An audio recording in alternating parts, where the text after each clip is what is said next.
pack it, we ship it, take off and it's gone. Thank God that I don't have to let the chrome go. And that's just how it go. Tryna go make me some more. I'm tryna work out a show. Then go get another load. It's just how it go. Tryna go make me some more. I'm tryna work out a show. Hey Boo Kitty, welcome back to my channel. My name is Anya. Welcome to my channel. So this is just a new series that I decided I wanted to start. And this is I'm gonna take you guys along my journey of me going to get my master's and then eventually going to medical school. So continue watching. All right, so let's get started. Like I said, my name is Anya. I'm 24 years old. I graduated from Howard University. I'll give you guys my stats of my undergrad GPA and stuff later on in the video. But for right now, I studied biology as my major, and then my minor was chemistry. I graduated from Howard University in 2018, you know, HBCU, period. So the reason that I chose a master's to MD program, honestly, is because I did apply for medical school the 2020-2021 cycle. And unfortunately, I didn't get in because your girl, all I got was rejections all over. And I was like, bro, like, what is going on? I took the MCAT twice, actually. And the first time I took the MCAT, I didn't do so well. And that was because my studying tactics were not great. I would not recommend doing this, what I'm about to say. Do not take that test if you are seriously not prepared. Like if you aren't studying, if you're not on top of your studying, you know, if you're not on top of, you know, making sure all of your stuff is together, making sure that you're really 100% focused and there are no distractions, I do not recommend taking that test. Because what I did, I wasn't focused. I was studying here and there. Like I would study like 1 to 2 hours a day, which obviously isn't enough. But me thinking like, oh, you know, the science is not that hard. I'm thinking like, oh, like the science isn't gonna be that hard. Like, you know, it's not gonna be that bad. It'll be okay. I had already taken a Kaplan class, my undergraduate, when I was in undergrad. And like I said, I graduated in 2018. I was applying to the 2020-2021 cycle. I had taken my first MCAT in January 17th of 2020. I got my results back in February and I was like, oh, hell no. Sis, you ain't getting there nowhere with this score. Let me tell you guys, I will reveal my scores a little later in the video, so you gotta continue watching. So like I said, yeah, I did the complete opposite of what you should not be doing to try to get into medical school. It seemed like I wasn't really motivated at all with that score. I was like, oh my God, what the heck? Like, heck no. So I was like, all right, I really need to get back on top of it. So I took a little break at first and I was like, all right, let me just ease my mind and everything. And once I knew that I was focused and really ready to attack this journey into going to medical school, I paid for another Kaplan class and it was about $1,700. I do suggest that you guys get a class and a tutor, which is what I had. And the only reason I paid $1,700 was because I had taken the class before, so I got a discount. I know if you don't have a discount, it's a little bit more expensive. I think it's about $2,000 something or $2,400, in that price range.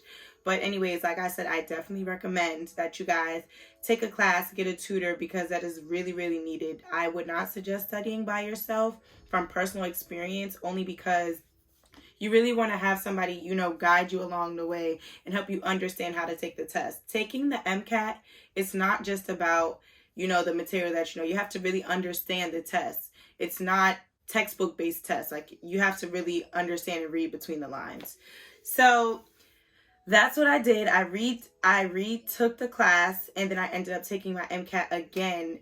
So I took my MCAT, my second MCAT, August 23rd, 2020. And this time, you know, I'm like, I got it. I'm so hyped up. I was prepared. I was focused. I took my time to study. I studied for about, because I also work full time, I was able to study about 4 to 5 hours every day after work. It was really tiring. I studied more on the weekends only because I did work a 9 to 5. But working in New York, you know, I have to get up at 6:30 in the morning just to get there at like 9 o'clock. So what I did was I would like listen to these YouTube videos that really helped with explaining certain topics that I really didn't understand when I was reading through the textbooks. And another thing, do not read the entire Kaplan textbook or Princeton, whatever class that you're taking, you know, to help you along with your MCAT journey. They always tell you also, do not read that entire book. You seriously don't need to read that book front and back. Like, that's just literally you're wasting your time. Don't even do that. Yeah, so like I said, I was prepared for my I'm like, okay, well, I'm prepared for my exam. You know, I put in the hours to study. I listened to the the YouTube videos every morning on the way to work, making sure, you know, I grasp the understanding. I spoke with my tutor. We did our problems. I did my practice test. I highly recommend that you guys do practice tests.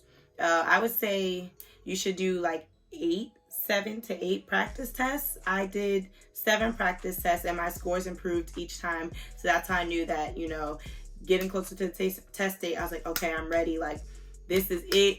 We here. I'm going to med school. Took that test. Boy, was I surprised. How the hell did I do worse the second time than the first time? And I was way more prepared. Make it make sense. It doesn't make sense, honestly. But then I had some personal things going on in my life that I'm not going to disclose. All I will say is that, you know, I like my privacy. I don't like people in my business. But I'll just say that I was depressed, which is something that you should take very, very seriously. And it affected my mental health. It affected me physically as well. So if you are going through any type of depression, please seek counseling, which is what I've done as well, or talk to somebody. Like, don't suffer in silence, because even when you think you're doing well, it obviously affects you in other places. You're like, oh my God, like I thought I was doing fine. And that's really not the case. Let's get into the reveal of these scores. Guys, the first score that I received on January 17, 2020 is super, super low. And this is why I said, oh, hell no, I'm not getting into med school. I got a 482 on my exam. That is piss poor. It's horrible. You will not get in anywhere. The second exam, I received a 478. And I'm like, in my head, I literally, when I received my second score, because I was also going through things in my personal life, I just broke down crying. I was like, oh my God, like, what am I going to do? Like, medical school is literally my dream. It's been my dream, honestly, since I was younger. Like, literally, I know this sounds like cliche and everyone says this, but it's honestly true. You know, that's how people find if they want to be in medicine or not. I've been saying since I was 5 years old, when my little brother was born and my mom gave birth to him, I literally just asked her a bunch of questions. Where did he come from? How did he get here? You know, typical questions that you ask when you're younger. But I continue to pursue asking these questions like later stages in life, like each level of schooling. Middle school, like my love for science intensified when we were doing labs, dissecting worms and frogs and stuff. Then in high school and then in college, I was like, yeah, this is definitely a journey, you know, that I want to partake in. This is my dream. I know I'm supposed to be a doctor. Like, these things happened in my life for a reason. So this is something that I'm going to pursue, you know? So I broke down crying to my mom. I was like, Mom, like, oh my God, like, what if it's not meant for me to be a doctor? Like, I don't know what to do. And I really suggest you guys, if you don't receive the score that you want to, it's good also to talk to people who will, you know, who are very motivational, who always have been there for you, you know, through the good and bad. It's always good to have a support system. And I'm so thankful that I had the support system to help me through my process. I actually had one friend who helped me look for schools after the fact that I didn't get in, because I was just so distraught. And even though I didn't get in, I still had hope. Like, okay, let me refocus, let me recuperate, let me cry now and boss up later. So I cried for about, you know, the day I was super sad. Next day I was on it. I was like, no, I'm going to be a doctor. This is for me. I'm not going to let these little setbacks, you know, stop me from becoming who I know I'm supposed to be. I'm manifesting. I know I'm going to be a doctor. And you guys know that because I'm telling you that I will be a doctor. So watch out for the MD at the end of my last name in a few years to come. Okay, 5 years. I got y'all. So anyways, like I said, it's good to have those people in your corner. And I literally started applying to looking at different ways of, you know, how I can improve my scores, what can I do to, you know, to get myself into medical school. Because honestly, I graduated from Howard with a 3.15 GPA, which is also low, but it's not horrible. I still graduated above a 3.0, but medical schools, they seriously look for like 3.5 and up, 3.4, 3.5, anything above that. But just because your scores are low does not mean that you will not get into school. I was a student athlete for 11 years, and that showed, on my resume. I also am a clinical research coordinator at a hospital, and that shows I've been doing that for a few years. I've also done research in my undergraduate. So if you guys are really pursuing wanting to go into medicine, wanting to go into any professional school, make sure that you have those, make sure that you're setting yourself up, to get into those schools. Make sure you're volunteering, make sure you're doing your research, all those things that those program requires. Make sure that you're getting it done, and you start in your undergraduate years, because seriously, they do look at that. If you are planning to go straight from undergraduate to, the professional school, or if you want to take your gap year, in the gap year, make sure you're addressing those things that you need to help you and further your chances of getting into the schools. Make sure that it's showing that you're a strong applicant. So everything on my back end was good. And I've actually spoken to some of the medical schools and asked, why didn't I get in? I only asked one, and I was Howard's Medical School. I can tell you guys the list of schools I applied to if you wanted to know. But it was Howard Med School that I didn't get into. And they said literally everything on my application was perfect besides my MCAT score. And when I faced all those rejections, I'm like, dang, you know what? I'm not being upset that I'm getting these rejections, because even though I decided to go through with applying to med school, knowing that with those scores, and especially during COVID, some schools were waiving MCAT scores, I knew they were still going to look at that. They're going to say that they don't really care about your MCAT scores, but they do. They definitely, your MCAT score and your GPA are heavily weighted, along with the other aspects of your application. But like I said, just make sure that you have that support system. Make sure that you're really getting everything done. Make sure that you are focused, because it really, really will help you in the future. Where was I going with this? Dang, I hate that I get so forgetful. It's so annoying. I need to eat some freaking superfoods for my brain, do some crossword puzzles, because this memory, how I'm supposed to be a doctor and my memory like this, girl? So I didn't, when I applied to those schools, I had this, it was the slightest chance that I would get in, even though, with special circumstances with COVID and everything. I still had the hope of, them seeing my application. I wanted them to see, and so I can explain my worthiness to them. So you want to know what I did? I'll show a screenshot of the emails that I sent out to literally all of the schools. And I basically said, like, hey, I know my MCAT score isn't the greatest, and I know my GPA is not top tier in what you're expecting in an applicant, but I just wanted to let you know that I am determined. Perseverance is at an all-time high. Like, just take a chance on me. Like, this is something that I really, really want. If you can just, if I'm able to call you on the phone so you can hear my dedication. And don't even be ashamed to send these emails if you were in the same situation as I was. If you didn't get the score that you want, if your GPA isn't where you want it to be. Literally send that email. The worst they can say is no. And don't even be prideful about it, like, you want to get into school. You're trying your hardest and your damnedest to get into school. You've worked your butt off all 4 years throughout school, however long it took you to complete your undergraduate and to get where you need to go. So don't be prideful. Be open. And you possibly are going to get hurt in the process because you didn't get what you want in the beginning, but that doesn't determine what the outcome is going to be later in life. You have to keep pushing forward, and that's something that I am very determined to do. I'm going to keep pushing forward because, like I said, I'm going to be a doctor, and I'm letting you guys know this. I am manifesting that into the atmosphere, into the earth. God has told me that I will be a doctor, so I will be a doctor.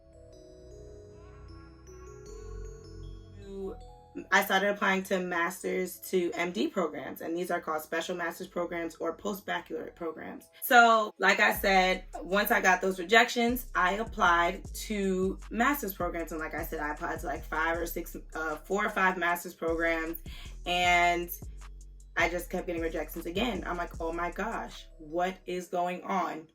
And then one day, I got an email from the school, which I will reveal in a second. And the email said that they were interested in my application and they wanted to interview me. I literally screamed at the top of my lungs because that was the first positive thing that I've gotten throughout this whole experience. So imagine getting all of these rejections from how many schools? Like 15 schools, and then you're finally hearing somebody's really interested in you and wants to take the time to, hear you out, explain your application.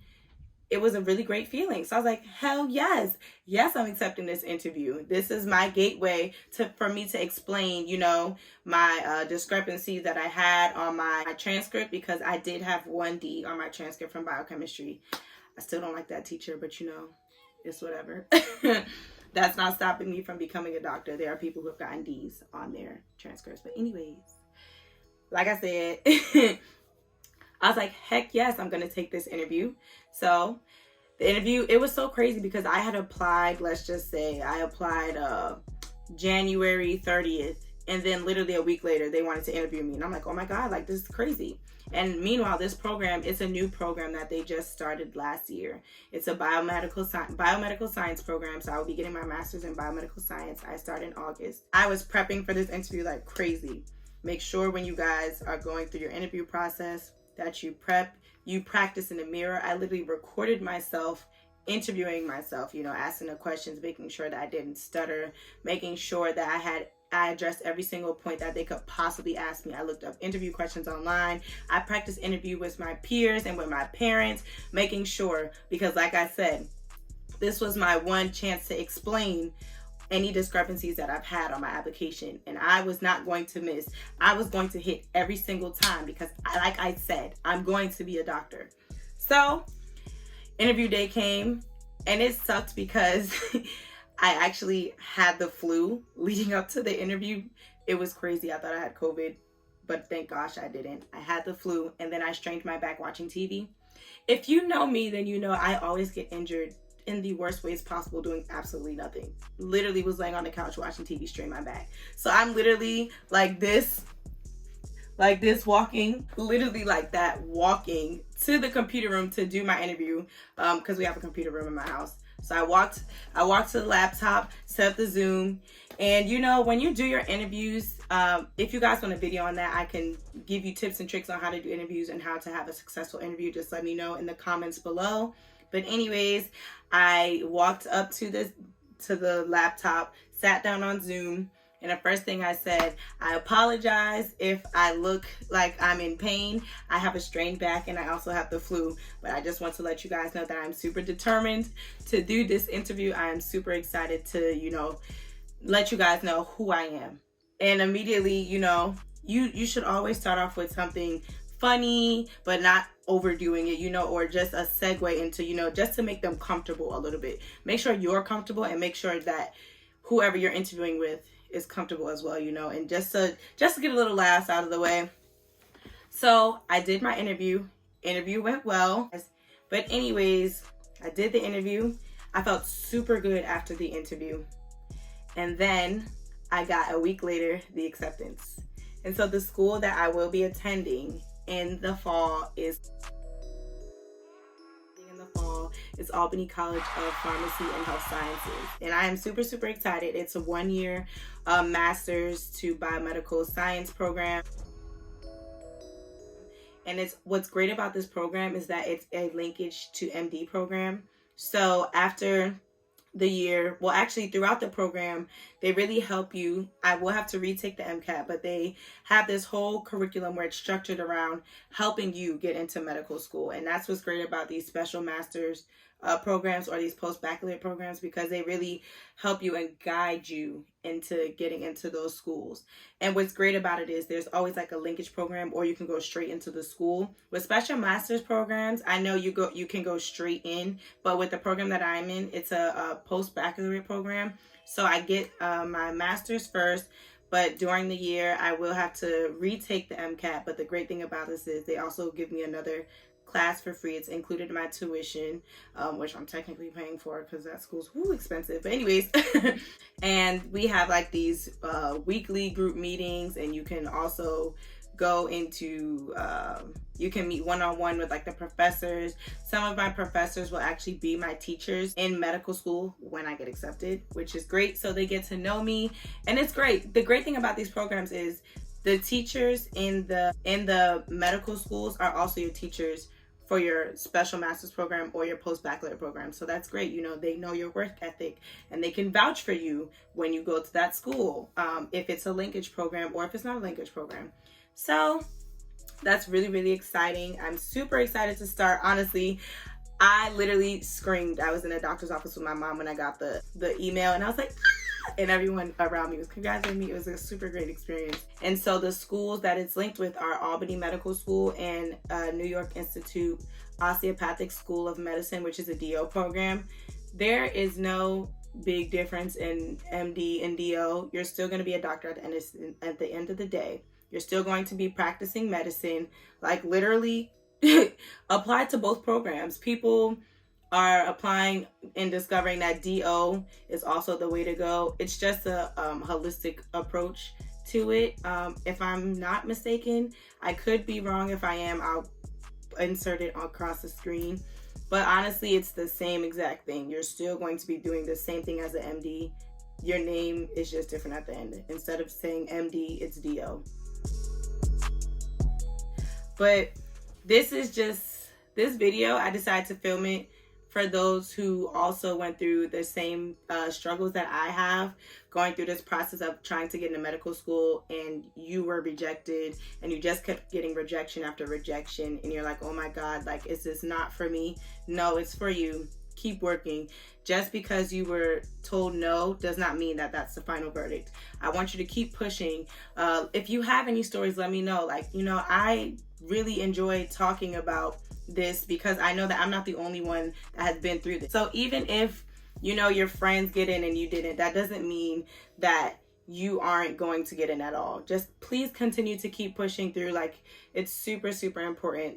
Even though you aren't getting the result that you want the first time, that doesn't mean that's the end all be all. I want you guys to continue to pursue your dreams because it's super, super worth it. And I know it's going to be super worth it in the end, because you will get, once you walk across that stage, you know, you get your white coat, you have the MD etched on that white coat. It's a super great feeling. If you have MD or DO, make sure you have that support group with you. This is very important. It is very super important, and I know that was such a weird combo of words, but it's just super important to make sure that you're going for what you're saying that you're going for. Okay, I had to switch the view because for some reason my phone keeps cutting off, so I have to make this really, really quick. But anyways, like I said, continue to pursue your dreams. Make sure that you're doing those steps. Make sure that you're pursuing those steps to get where you want to go. It's super, super important. I love you guys. Thank you so much for tuning in. I cannot wait to drop more content like this and start school. But in the meantime, keep pursuing them dreams, girl or guy. You got it. See y'all later. Bye.